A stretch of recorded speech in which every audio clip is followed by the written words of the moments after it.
Good evening, नमस्कार। मैं श्वेता पंत और आप देख रहे हैं मोजो पत्रकार। पूर्वी लद्दाख में चल रहे तनाव के बीच चीन के नेता जहां एक तरफ शांति की बात कर रहे हैं तो वहीं उसका सरकारी अखबार ग्लोबल टाइम्स युद्ध की धमकी देने में लगा हुआ है।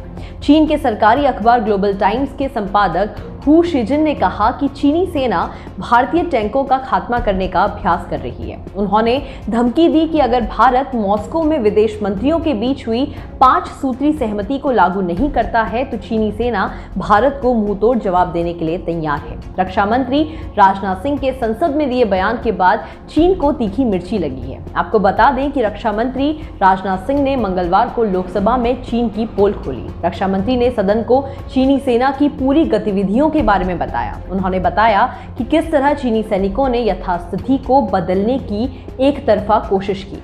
उन्होंने भारतीय सेना की शौर्य की तारीफ करते हुए कहा कि हम अपनी सीमा की सुरक्षा में सफल रहे हैं। उन्होंने कहा कि इस तनाव भरे माहौल में हमारे बहादुर जवानों ने जहां संयम रखने की जरूरत थी वहां संयम रखा तथा जहां शौर्य की जरूरत थी वहां शौर्य प्रदर्शित किया।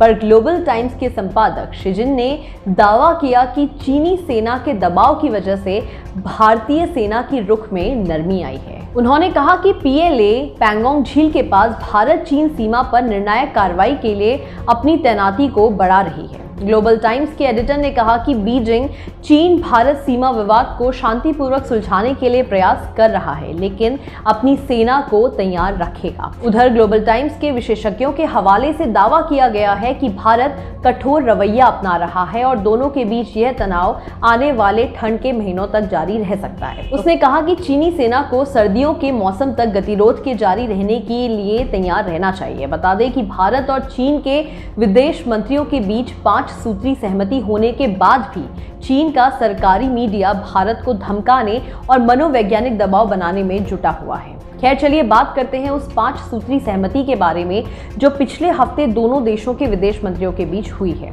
विदेश मंत्री एस जयशंकर और उनके चीनी समकक्ष वांग यी के बीच गुरुवार की शाम हुई वार्ता के दौरान दोनों देशों के बीच समझौता हुआ। जयशंकर और वांग ने शंघाई सहयोग संगठन SCO की बैठक से इतर मॉस्को में मुलाकात की। यह बातचीत 2.5 घंटे तक चली। सरकारी सूत्रों ने बताया कि 5 सूत्री समझौता सीमा पर मौजूदा हालात को लेकर दोनों देशों के नजरिए का मार्गदर्शन करेगा।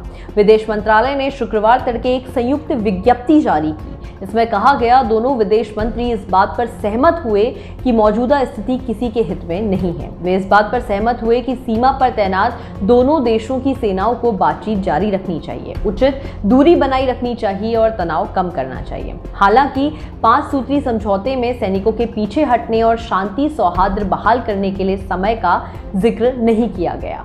बयान में कहा गया दोनों मंत्री इस बात पर सहमत हुए कि दोनों पक्ष चीन भारत सीमा मामले संबंधी सभी मौजूदा समझौतों और नियमों का पालन करेंगे, शांति बनाए रखेंगे तथा किसी भी कार्रवाई से बचेंगे जो तनाव बढ़ा सकती है। सूत्रों के अनुसार भारतीय पक्ष ने जोर दिया है कि तत्कालिक कार्य यह सुनिश्चित करना है कि संघर्ष वाले क्षेत्रों से सभी सैनिक पीछे हट जाएं और भविष्य में किसी भी अप्रिय घटना को रोकने के लिए यह बेहद जरूरी है।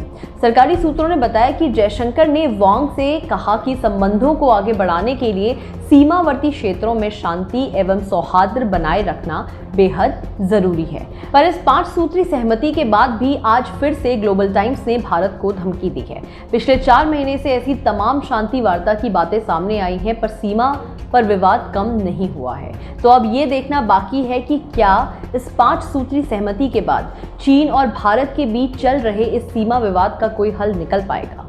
खैर, अभी के लिए इतना ही। देखते रहिए मोजो पत्रकार। हमारे ऑफिशियल फेसबुक पेज को लाइक और फॉलो करना ना भूलें। साथ ही यूट्यूब पर हमारे चैनल को सब्सक्राइब जरूर करें। धन्यवाद।